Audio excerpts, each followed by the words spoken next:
नमस्कार फ्रेंड्स, मैं पूनम गुप्ता आप सबका स्वागत करती हूँ आपका अपने यूट्यूब चैनल पूनम के गीत संगीत में।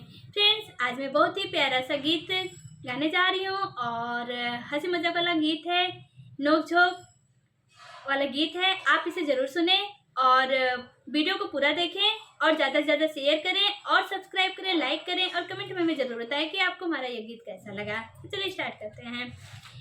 पियवारू सलबाए ननदो मनाई कैसे, पियवारू ठलबाए ननदो मनाई कैसे, पियवारू सलबाओ ननदो मनाई कैसे, एहो मनवा के बतिया बताई कैसे, एहो मनवा के बतिया बताई कैसे, पियवारू सलबाए ननदो मनाई कैसे, पियवारू सलबाए ननदो मनाई कैसे।